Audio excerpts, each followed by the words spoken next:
Seigneur Jésus.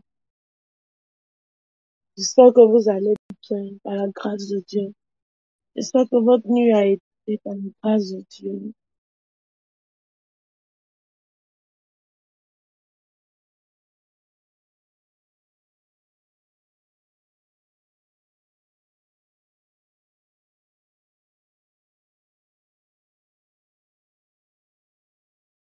D'accord.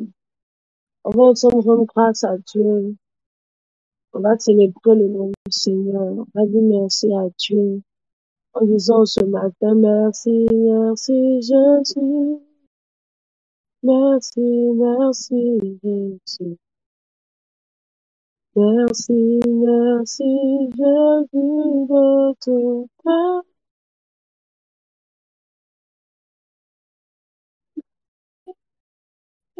Merci, merci, merci Jésus. Merci, merci Jésus de tout cœur. Merci, merci Jésus. Merci, merci Jésus. Merci, merci Jésus de tout cœur.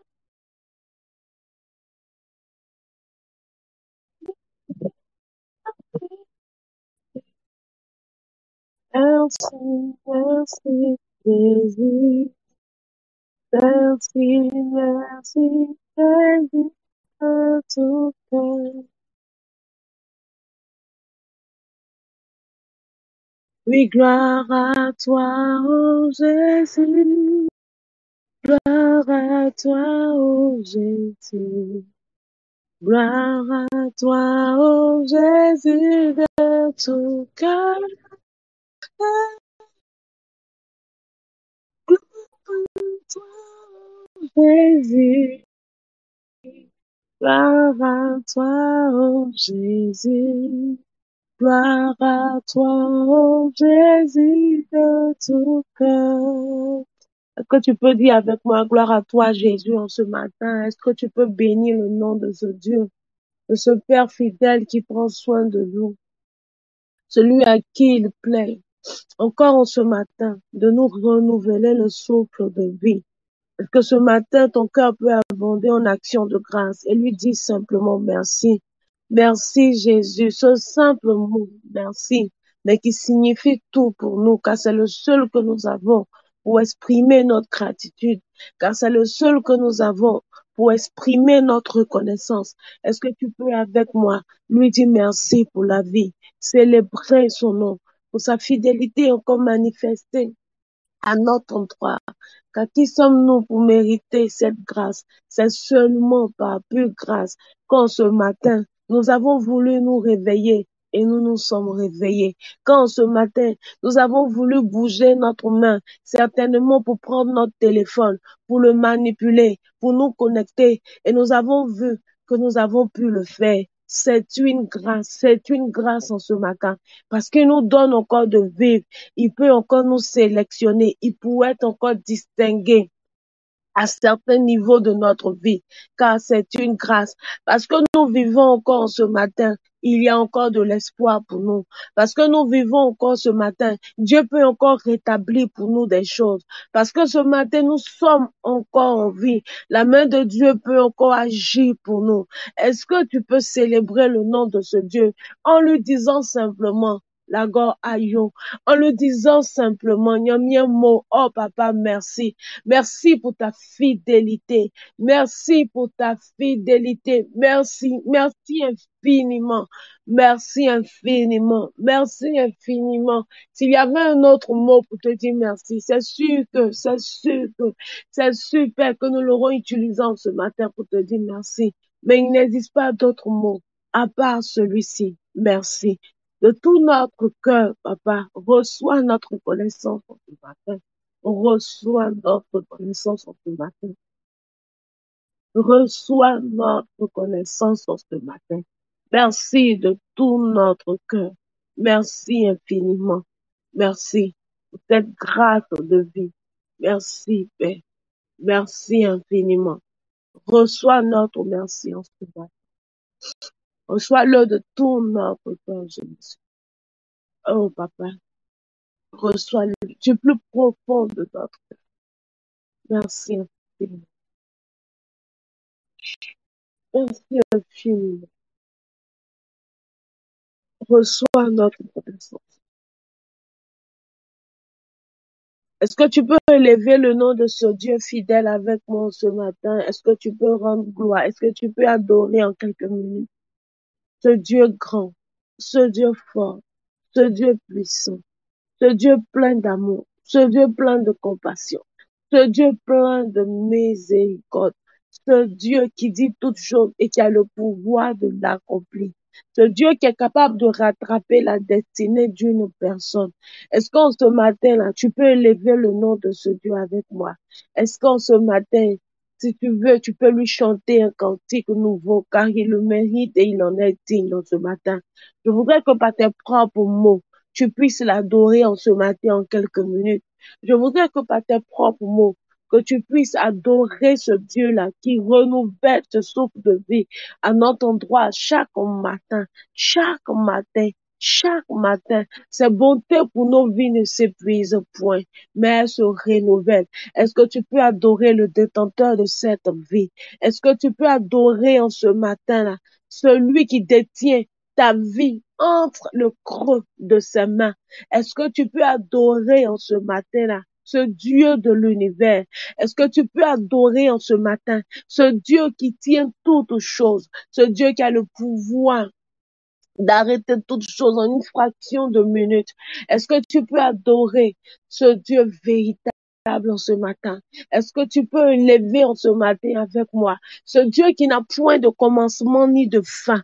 Est-ce que tu peux élever avec moi ce Dieu tout-puissant, ce Dieu tout-puissant, ce Dieu tout-puissant, ce Dieu tout-puissant, ce Dieu tout-puissant, ce Dieu tout-puissant, les Bahauzan de l'Edeba. Zudubakin dada hondolo do vira bili di bao sante. Mo sandele de bo siki teli di bao do lodo vidi bibilo do wana na na na na na na sante le de wanta. Qui est comme toi, Jésus? Qui est comme toi? Qui est comme toi, Jésus? Aucun homme ne peut se comparer à toi. Aucun homme ne peut s'égaler à toi. Toi qui es élevé, toi qui as reçu le nom au-dessus de tout autre nom. Toi, le Dieu qui ne connaît point de limitation. Toi, le Dieu qui ne connaît point de commencement ni de fin. À toi, nous voulons donner la gloire en ce matin. Toi qui détiens nos vies dans le creux de tes mains. C'est ton nom que nous voulons élever en ce matin. C'est ton nom que nous voulons célébrer en ce matin. Toi, le détenteur de toute vie. C'est toi que nous voulons honorer en ce matin. Ah, papa, comment ne pas te rendre gloire? Comment ne pas élever ton nom? Comment ne pas le faire en ce matin? Toi, le Dieu véritable, toi, le Dieu tout-puissant, toi, le Dieu vrai, toi, le Dieu omnipotent, toi, le Dieu omniprésent. Comment ce matin-là, ne pas te rendre toute la gloire qui t'est due, car tu mérites cette gloire, car tu mérites cette gloire, auteur de toute vie. Ah, nous voulons bénir ton nom ce matin. Auteur de toute vie, nous voulons nous incliner ce matin devant ta majesté. Auteur de toute vie, nous voulons nous incliner en ce matin devant ta toute puissance. Auteur de toute vie, nous voulons nous incliner en ce matin devant ta force. Auteur de toute vie, nous voulons nous incliner en ce matin devant ta gloire. Auteur de toute vie, nous voulons nous incliner en ce matin. Nous voulons nous incliner en ce matin devant ta suprématie, auteur de toute vie, détenteur de toute vie. C'est ton nom que nous voulons élever en ce matin. C'est ton nom que nous voulons célébrer en ce matin. À toi toute la gloire, Jésus. À toi toute la gloire, Jésus. À toi soit toute la gloire, Jésus. Toi qui nous aimes, toi qui ne cesses de nous aimer. Ah, malgré nos manquements, malgré nos faiblesses, malgré ces forces que tu nous donnes d'avoir, nous te sommes infiniment reconnaissants. Merci, merci, Merci. Merci. Oh, personne ne pourra te détrôner, Jésus. Personne ne pourra te détrôner, Jésus. Personne, personne, personne,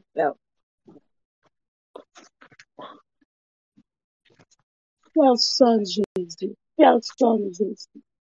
Personne, Jésus. Personne, personne, Jésus. Gloire à Dieu. Merci, pasteur. Que Dieu nous bénisse abondamment. J'espère que vous me recevez bien.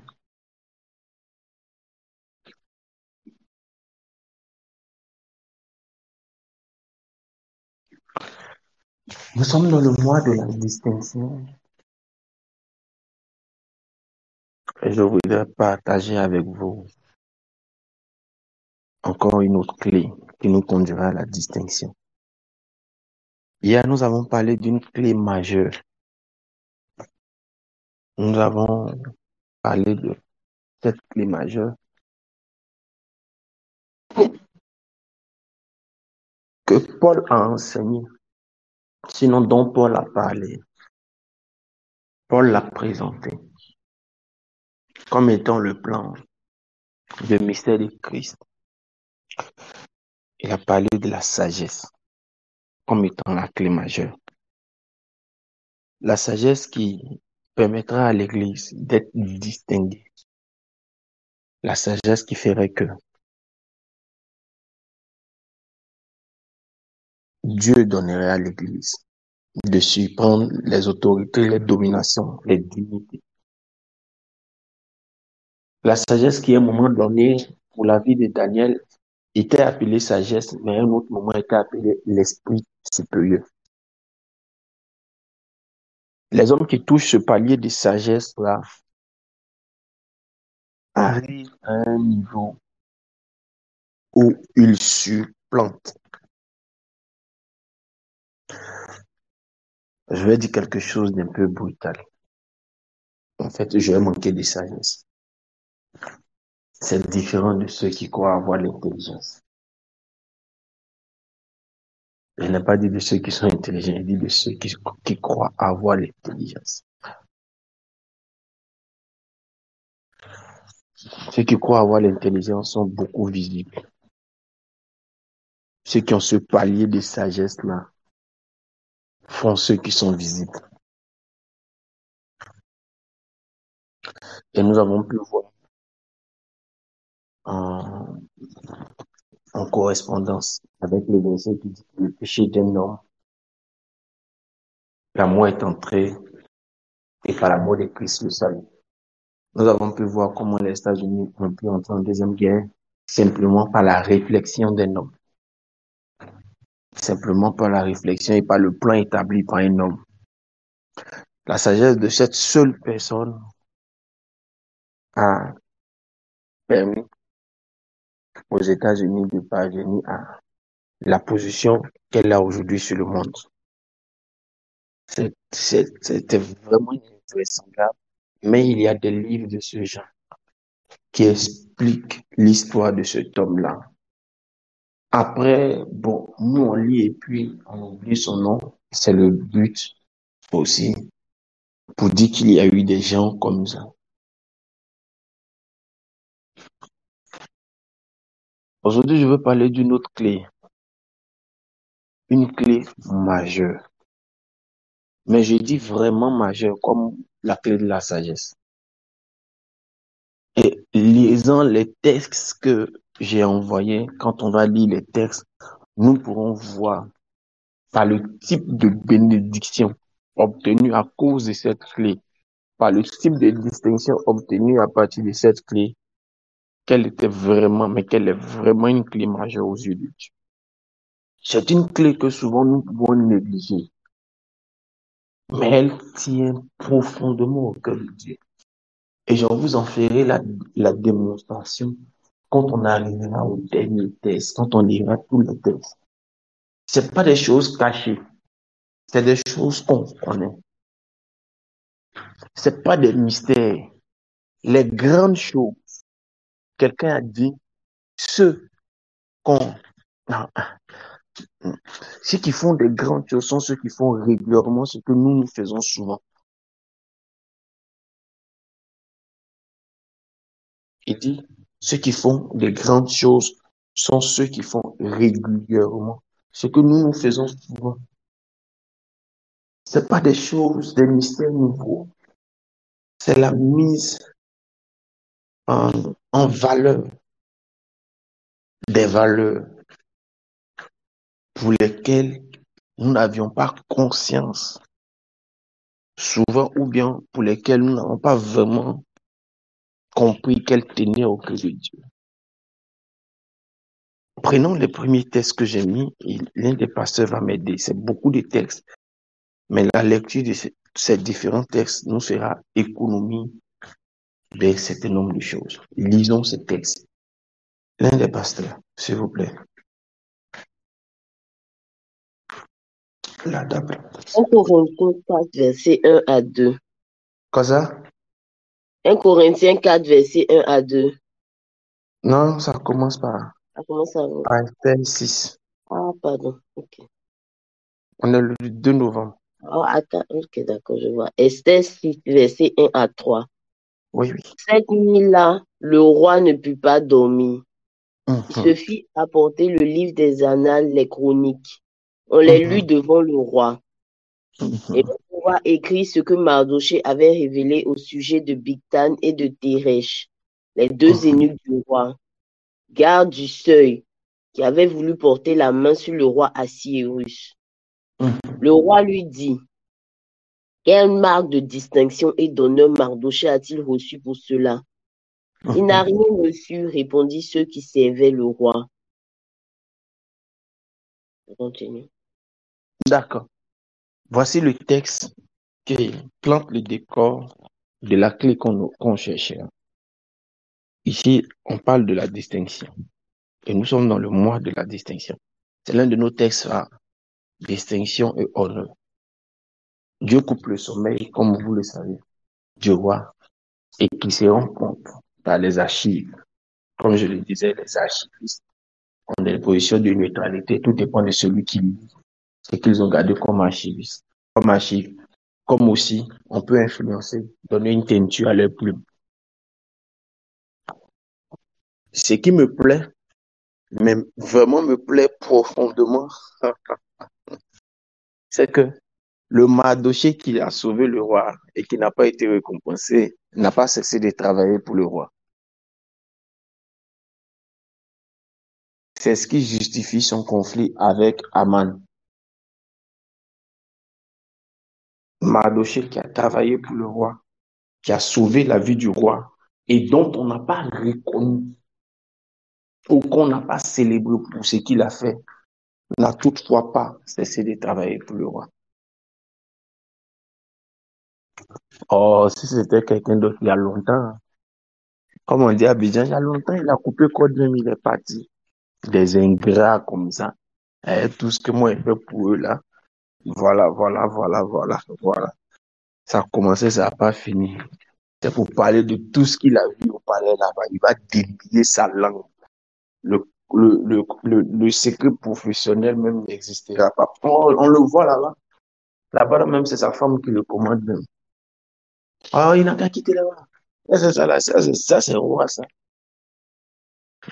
Juste à cause d'une action d'ingratitude, le secret professionnel. Parce que garde au palais, être garde au palais.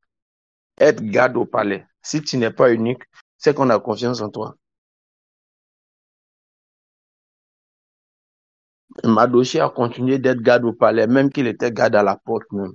C'est pourquoi les gens comme les Haman, parce qu'ils sont premiers ministres, mais qui n'ont rien fait et qui ont eu la gloire, continuaient à le martyriser. Première valeur, continuer et persévérer, toujours dans, à travailler malgré qu'il n'ait pas été reconnu. Qu'est-ce qui soutient ça? Qu'est-ce qui soutient une telle décision de continuer à travailler malgré qu'il n'ait pas été honoré? Nous parlons d'une clé, d'une autre clé majeure qui nous conduit à la distinction. Il serait quitté, il aurait cessé de travailler que rien n'est dit qu'il aurait forcément reçu le nom et la distinction qui viendrait après. Peut-être même que c'est parce qu'il a continué à travailler que l'attention de Dieu est venue maintenant. Il dit, vous devez persévérer après avoir servi. Continuons, pasteur Stéphanie. Deuxième texte, s'il te plaît. Deuxième texte. Genèse 39, du verset 5 à 10. Genèse 39. Dès que Potiphar l'eut établi sur sa maison et sur tout ce qu'il possédait, l'Éternel bénit la maison de l'Égyptien à cause de Joseph. Et la bénédiction de l'Éternel fut sur tout ce qui lui appartenait, sauf à la maison, soit au champ. Il abandonna aux mains de Joseph tout ce qui lui appartenait, et il n'avait avec lui d'autre soin que celui de prendre sa nourriture. Or Joseph était beau de taille et beau de figure. Après ces choses, il arriva que la femme de son maître porta les yeux sur Joseph et lui dit, « Couche avec moi. » Il refusa et dit à la femme de son maître, « Voici mon maître ne prend avec moi connaissance de rien dans la maison, et il a remis entre mes mains tout ce qui lui appartenait. Il n'est pas plus grand que moi dans cette maison, et il ne m'a rien interdit, excepté toi, parce que tu es sa femme. Comment ferais-je un aussi grand mal et pécherais-je contre Dieu? » Quoiqu'elle parlât tous les jours à Joseph, il refusa de coucher auprès d'elle, d'être avec elle. Oh, j'aime ce texte. Ce texte révèle beaucoup de secrets. Ce texte montre le premier palier qu'on a enseigné le mois passé, le palier de succès. Mais ce texte montre les dangers du succès. Il y a longtemps, Joseph est dans la maison, dans la maison de Potiphar. Mais c'est depuis le jour où on a établi Joseph maintenant sur la maison là. C'est là on dit il est joli maintenant. Ah, Joseph, ta beauté est positionnelle. Dès que Joseph a été établi sur la maison net, on dit Joseph est joli. Frère, les succès, c'est très bon. Mais les paliers de succès attirent des paliers d'influence et des paliers d'oppression. Et Joseph peut-être a compris ou n'a pas compris, mais quelque chose se démontre le plus simplement possible. C'est que quand il monte maintenant sur la maison, un autre palier d'attaque arrive à Joseph. C'est le palier de la facilité. Manger la mandarine et essuyer sa bouche. C'est ce palier-là. Après un premier succès, la tentation peut être forte. De nouvelles influences peuvent arriver. De nouvelles facilitations pour te confiner au poste qu'on t'a donné. La femme de Potiphar, c'est le type d'esprit, un jour on en parlera. Elle n'aime pas ceux qui sont en bas, elle aime ceux qui vont vers le sommet. On en parlera un jour. Mais Joseph est reconnaissant d'une chose. Il dit, je ne ferai rien de ceci. Pas à cause de Dieu, mais à cause de mon patron. Souvent on dit c'est parce que Joseph craignait Dieu. Mais même la partie où il est question de Dieu ici, on dit qu'il n'a pas fait ça pour son patron.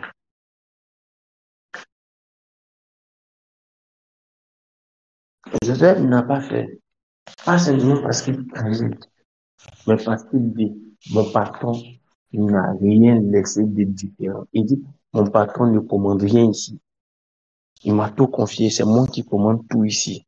La seule chose qu'il a mis de différent entre lui et moi, c'est toi. S'il t'a tout donné et que même il t'a fait le chef même de la maison, et puis il est tout le temps parti, mais il reste quoi?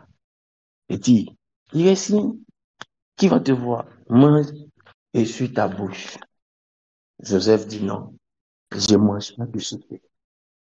Plus tard, personne n'a vu la décision de scuser Joseph. Elle était à l'intérieur de son cœur.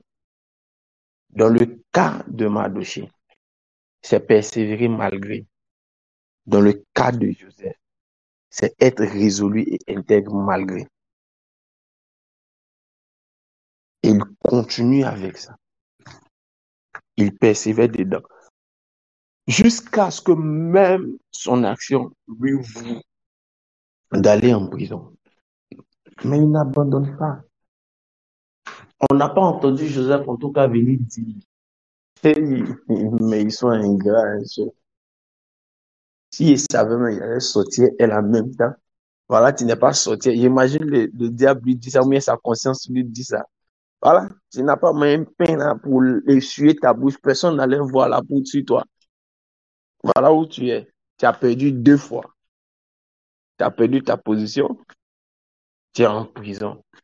Parce que tu n'as pas mangé. Quand on vous parle, vous pensez que vous, là, vous êtes plus chrétien que les autres. Vous pensez que vous êtes plus spirituel que les autres. Mange ça, tu es parti. Voilà.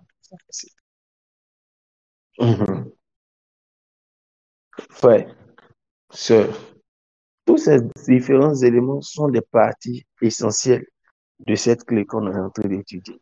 Maintenant, on est en train de trouver la clé. C'est une clé qui fonctionne avec le cœur. Pasteur Stéphanie, continuons, s'il te plaît. Nous sommes en train de voir par ces différents textes les différentes caractéristiques de cette clé à laquelle Dieu accorde beaucoup d'importance. Regardez plus tard. Mardochée sera élevé au-dessus de celui qui avait pris sa place. Il sera distingué au-dessus de celui qui avait pris sa place. Regardez dans le cas de Joseph. Lui aussi, il sera distingué au-dessus de celui même qu'il avait mis en prison pour qui il avait manifesté cette clé. Cette clé te conduit à une distinction certaine. Oui, cette clé-là, en regardant leur vie, dans le processus de leur vie, nous nous rendons que cette clé te conduit à une distinction certaine. Quand tu appliques cette clé, à coup sûr, à coup sûr, elle te conduira vers une distinction qui n'aura pas d'égal. Elle est comme l'esprit supérieur. Elle est comme l'esprit de la sagesse. Pasteur Stéphanie, s'il te plaît, on peut continuer. 1 Corinthiens 4, versets 1 à 2. Ainsi, Non, après Genèse 28, après Genèse 39, c'est Matthieu 25, Matthieu 24.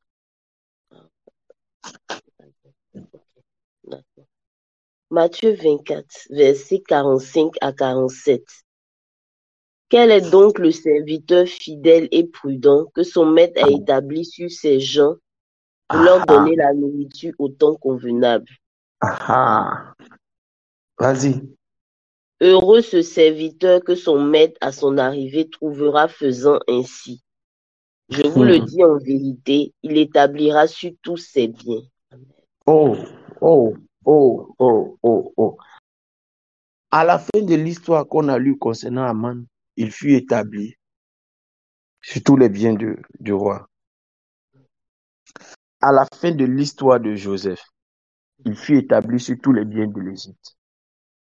Et le Nouveau Testament qui peut-être n'était pas là, celui qui a écrit le Nouveau Testament qui n'était pas là, peut-être quand les deux faisaient leur histoire, vivaient leur histoire, il explique le mécanisme. Et il dit, ce qui leur a permis d'arriver à ce stade, ce n'est pas que leurs patrons les ont vus, ou bien ceux qui les ont nommés les ont vus. Ceux qui les ont nommés n'ont pas vu ce qu'ils ont vécu avant de les avoir nommés. Non. Le roi a nommé Mardochée. Il n'avait pas vu ce que Mardochée avait fait. Il n'avait pas contrôlé le cœur de Mardochée. Le pharaon a nommé Joseph. Il n'avait pas vu ce que Joseph avait vécu chez l'autre. Il ne connaissait pas son sacrifice qu'il avait fait. Mais il y a quelqu'un qui était derrière eux, qui lui les avait établis pour ce qu'il faisait, qui est venu et qui a pu voir. C'est Dieu. C'est lui notre maître. La Bible dit quel est ce serviteur fidèle que son maître établira et qu'il viendra trouver en train de faire fidèlement ce pourquoi il est établi. Il dit alors lui donnera un palier de distinction. C'est pourquoi je disais, c'est pas des choses extraordinaires, mais c'est des choses simples qui ont fait la marque de la vie de certaines personnes, qui ont fait l'idéal de vie de certaines personnes, qui ont fait le socle de valeur de vie, la décision de vie de certaines personnes. Des choses, mais vraiment simples. Quel est donc ce serviteur fidèle et prudent? Il est prudent parce qu'il activera toute sa vie à ne pas s'éloigner, à ne jamais s'éloigner de juste ce qu'on lui a donné. Que son maître a établi sur ces gens pour leur donner de la nourriture au temps convenable. C'est-à-dire qu'à un moment donné, ce qu'on te donne comme tâche peut changer. Mais en ce temps-là, dans le temps convenable de la tâche, si ton maître te trouve là, il y a quelque chose qui se produira. La Bible déclare qu'il sera heureux. Si tu veux, il sera distingué. Il aura une joie, il aura un bonheur parce qu'il sera distingué. Il sera distingué lorsque son maître arrivera au jour. Personne ne te verra. Personne n'analysera. Ou si tu veux, il y a des choses que les hommes chercheront à voir, mais Dieu, lui, il y a quelque chose qu'il veut voir. Dieu n'honore pas, ou bien Dieu ne distingue pas quelqu'un parce que les gens l'ont acclamé. Dieu distingue quelqu'un parce que selon sa fiche de route, il a été fidèle. Il dit, je vous le dis en vérité, remplacé, il établira pas, il le distinguera. Il le distinguera en l'établissant sur tous ses biens. Il n'a pas dit si certains de ses biens. Ah, j'ai aimé ce passage. Quand Potiphar élève Joseph, c'est sur sa maison parce qu'il a trouvé un palier de fidélité. Quand il continue de persévérer dans sa fidélité, c'est le Pharaon qui l'établit sur tous ses biens, sur toutes les autres. Il dit, c'est le trône seul qui me sépare de toi. Il l'établira sur tous ses biens. Quand le roi veut élever Mardoché, il dit, qu'est-ce qu'on fait de celui que le roi veut honorer? On dit, le met sur un chiffon, on peut tourner dans la ville. On lui donne l'amour royal, le manteau royal. Il a tout donné.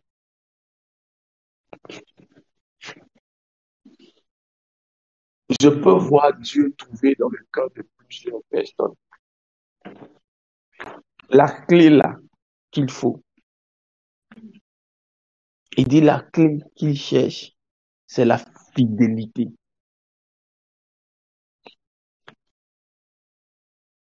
Je peux voir Dieu trouver dans le cœur de plusieurs personnes qui m'entendent ce matin le palier de fidélité qu'il faut afin que nous arrivions à la distinction la plus grande prévue pour nous.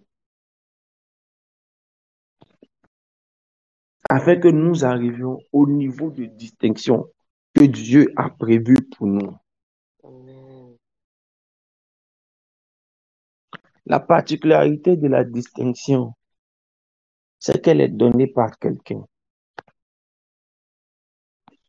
Peut-être sur la terre, mais elle est voulue par celui qui regarde les cœurs. Elle est donnée peut-être par un patron visible, mais elle est décidée par l'état, par la volonté de celui qui regarde les cœurs.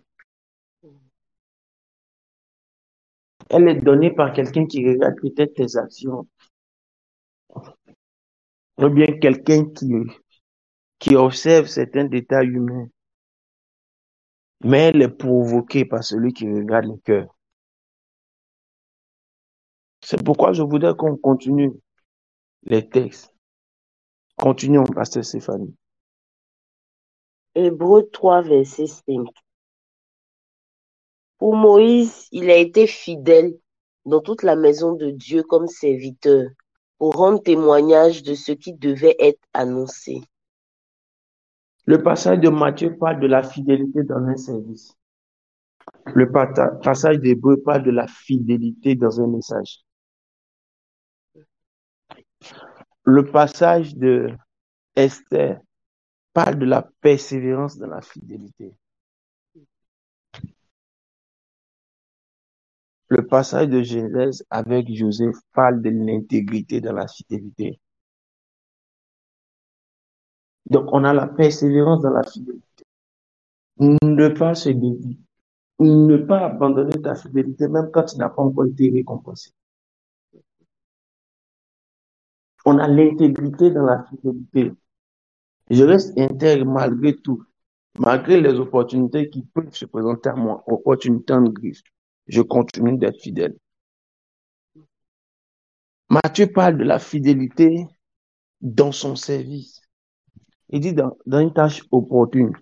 C'est que c'est une tâche ponctuelle. Chaque fois, ça peut changer. Mais on te dit, heureux le jour où on a changé et puis on t'a trouvé en train de faire exactement ce qu'on t'a demandé. Ne te donne pas que les gens soient aujourd'hui. Et puis tu vas aller faire ce que tu faisais hier là-bas.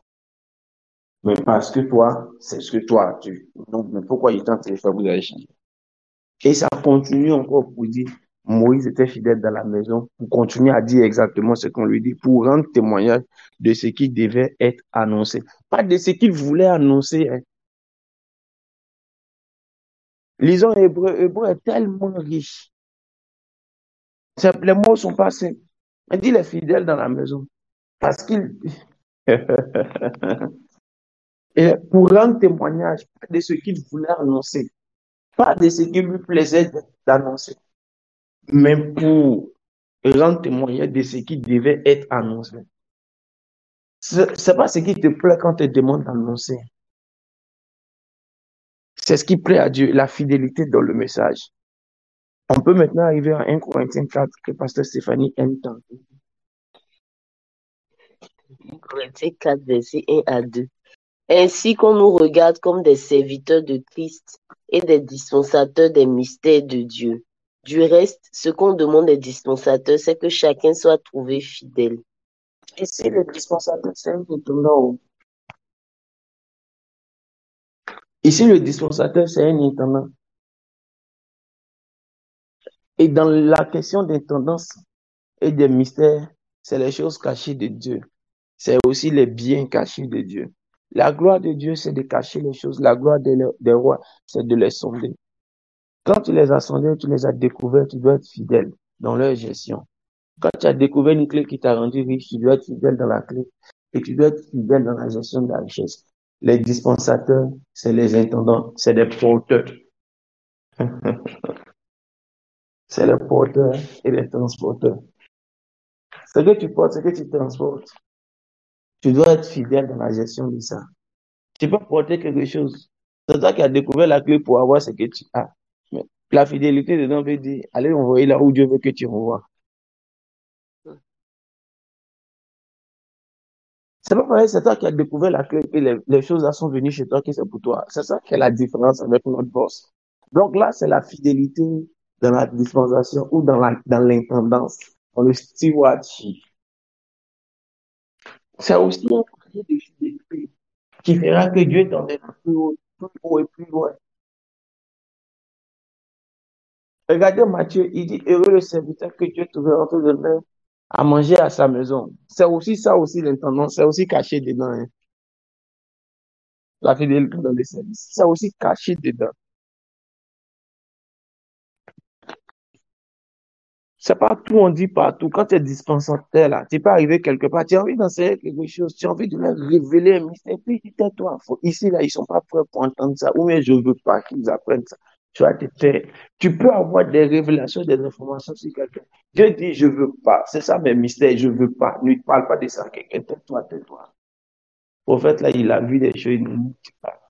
Et c'est un dispensateur, mais j'ai un propriétaire. Mes yeux peuvent voir, mais ma bouche ne parle que selon que mon propriétaire dit de parler. C'est pas la quantité de ce que je vois qui définit que je suis prophète. C'est pas la quantité de ce que j'annonce qui définit que je suis prophète. C'est la fidélité à celui qui veut que je parle qui définit que je suis son prophète. C'est pas la quantité d'argent que j'amasse qui fait que je suis un intendant. C'est l'envoyé qui définit que je suis un bon intendant, un bon dispensateur. Est-ce qu'on peut continuer pour aggraver?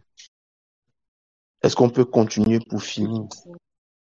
1 Samuel 2, versets 35 à 36. Je m'établirai un sacrificateur fidèle qui agira selon mon cœur et selon mon âme. Je lui bâtirai une maison stable et il marchera toujours devant mon oint. Et quiconque restera de ta maison viendra se prosterner devant lui, je sais pas, pour avoir une pièce d'argent et un morceau de pain. Et dira, attache-moi, je te prie, à l'une des fonctions du sacerdoce, afin que j'aie un morceau de pain à manger. Waouh, Wow. waouh. La fidélité. À un moment donné, aïe, aïe, aïe, aïe, aïe, aïe. À un moment donné, ce que Dieu cherche, c'est des sacrificateurs fidèles. Quelqu'un va dire, ça c'est pour les pasteurs. Oh, oh. Tu es déjà vendu depuis que tu es entré dans le monde. La Bible dit, nous sommes un sacerdoce royal. Donc, nous sommes une race de sacrificateurs et de rois. Donc, ça te concerne aussi un peu quand même. Je vous explique l'histoire. C'est le temps du sacrificateur Élie. Quand le sacrificateur Élie était au pouvoir, en règne, il avait deux fils, Ophni et Phinéas, qui jouaient et qui géraient mal la sacrificature quand il a joué. Il gérait mal la sacrificature quand il l'a joué. Il gérait mal les enfants. Il sortait avec les jeunes. Il faisait de mauvaises choses que le roi, le sacrificateur ne fallait pas. Dieu n'aime pas qu'on joue avec son argent. Et puis, Anne, la femme d'Elkana, a eu son fils. Elle a été sage. Elle a dit, si tu me donnes un enfant, je vais te le donner. Elle a vu le besoin de Dieu. Et puis Dieu a pris l'enfant, il s'appelle Samuel. Et pendant que Samuel était petit, Dieu parle au cœur à Samuel. Et puis il va parler au sacrificateur Élie en lui disant, oh, tu as mal géré tes enfants et tu les as aimés plus que moi en tolérant ce qu'ils voulaient faire. Voilà ce qui va arriver. Je vais te laisser pour prendre cet enfant. Mais quand je veux le prendre, voilà les raisons pour lesquelles je veux le prendre. Il dit, je m'établirai un sacrificateur fidèle qui agira selon mon cœur. La fidélité à la volonté de Dieu. La fidélité dans son service. La fidélité, la persévérance dans la fidélité, quand la récompense n'est pas venue. La fidélité dans le message. Mais ici, il est question d'abord de la fidélité à la volonté de Dieu. La fidélité au cœur de Dieu. C'est très compliqué. C'est la partie la plus compliquée. Il dit, j'ai trouvé mon serviteur David qui agira selon toutes mes volontés. Hey, c'est vrai que les volontés de Dieu ne sont pas linéaires. Ça peut changer à n'importe quel moment. Mais il est prêt à suivre le courant de la volonté de Dieu à n'importe quel moment. C'est le plus haut niveau de la fidélité. Et ce plus haut niveau de la fidélité, à ce plus haut niveau de la fidélité est appelé une récompense, mais des récompenses. La première récompense, c'est de la stabilité de ta famille. La première récompense, c'est la stabilité de ta famille. Il dit, je lui donnerai une maison stable, une maison de sacrificateur. Plus tard, les enfants de Samuel seront dans la sacrificature. Eux aussi vont mal se comporter aussi après. Après, ça sera géré. Mais il va plus loin dans la distinction. C'est là qui me plaît. Il dit, il marchera devant mon oint. Celui de qui il est question, Dieu parle au sacrificateur Samuel et il dit, il va prendre un nouveau sacrificateur. Il parle, alors qu'il parle de Samuel, le prophète. Le prophète Samuel va exercer la fonction de sacrificateur. Écoutez-moi bien. Il y a trois personnes qu'on oint en Israël. On oint le sacrificateur, on oint le prophète et on oint le roi. Quand Dieu parle de Samuel, il dit, il marchera devant mon oint.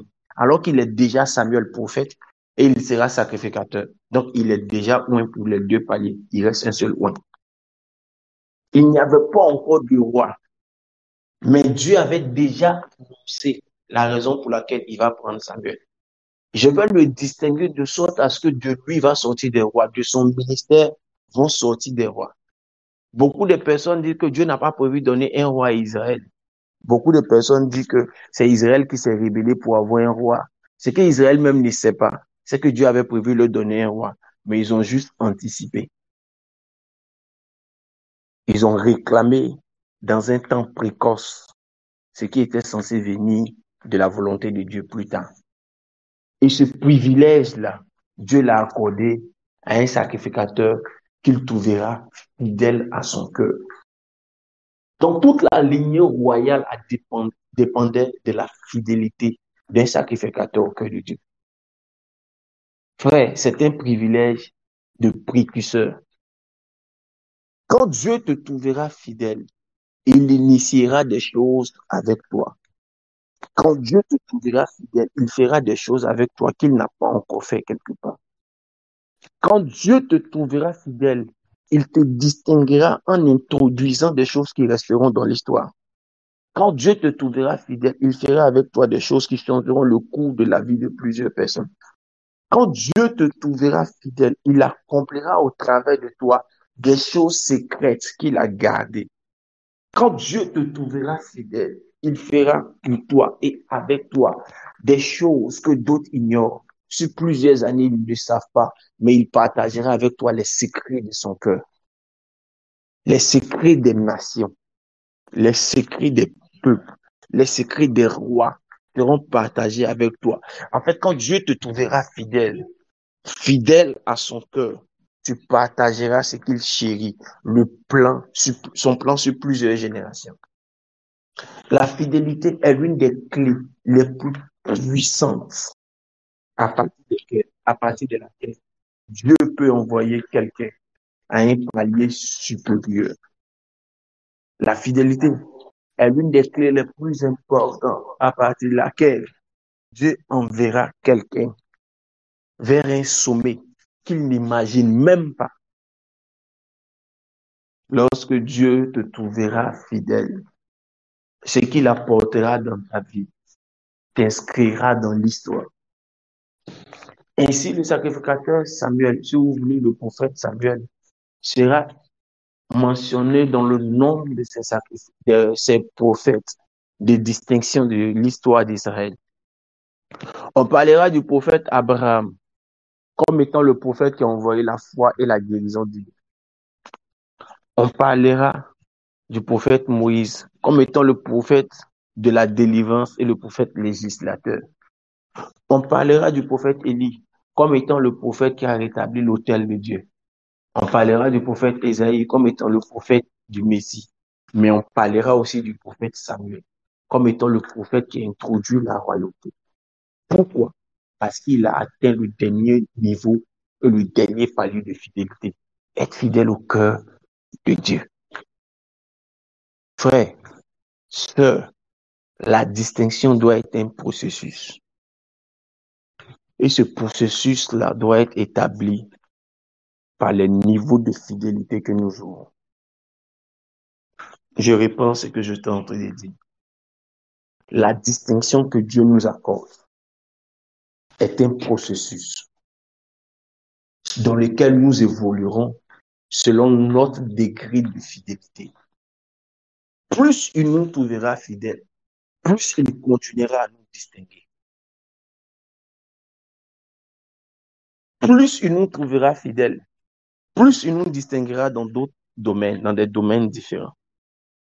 Plus il nous trouvera fidèles, plus il prendra plaisir à nous élever. J'ai rencontré un homme de Dieu.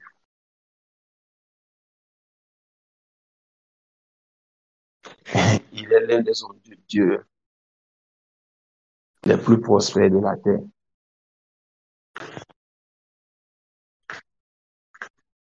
Ah, je le dis en pesant mon mot.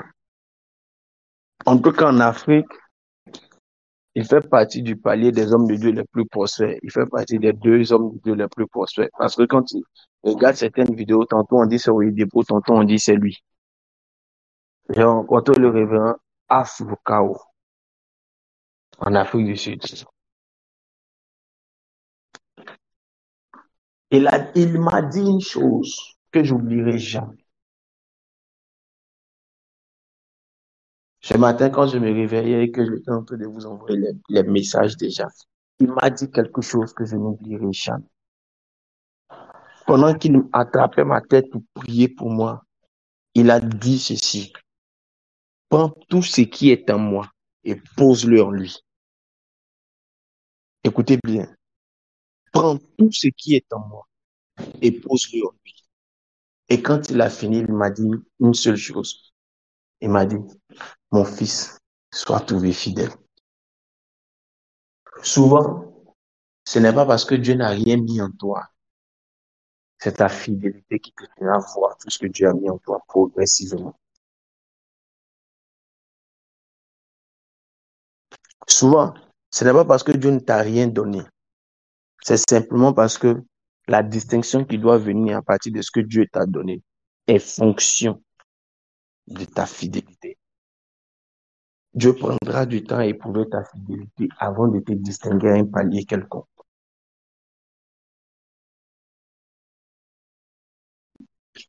Jusqu'à où tu veux voir la distinction de Dieu. Cela dépendra de ton niveau et des paliers de ta fidélité. Si tu décides d'arrêter ta fidélité aujourd'hui, tu auras décidé d'arrêter le processus de distinction.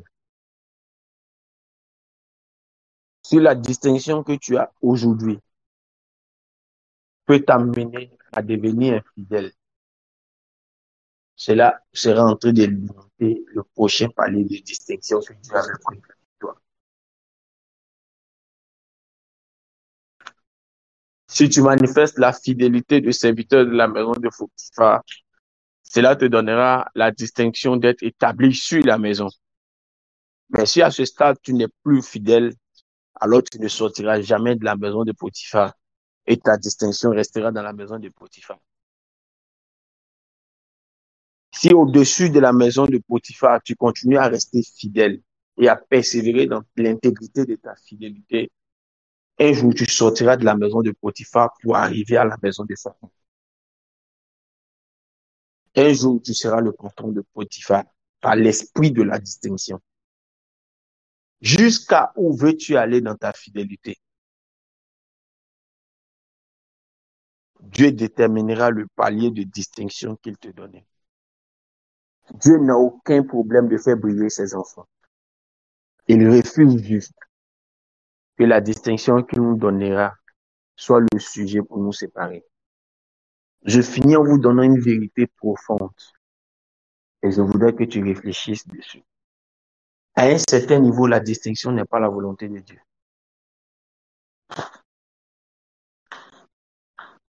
Oh. À un certain niveau, la distinction ne relève plus de la décision simple de Dieu. À un certain niveau, la distinction relève de la sémence de fidélité que tu présentes sur l'autel de ta vie.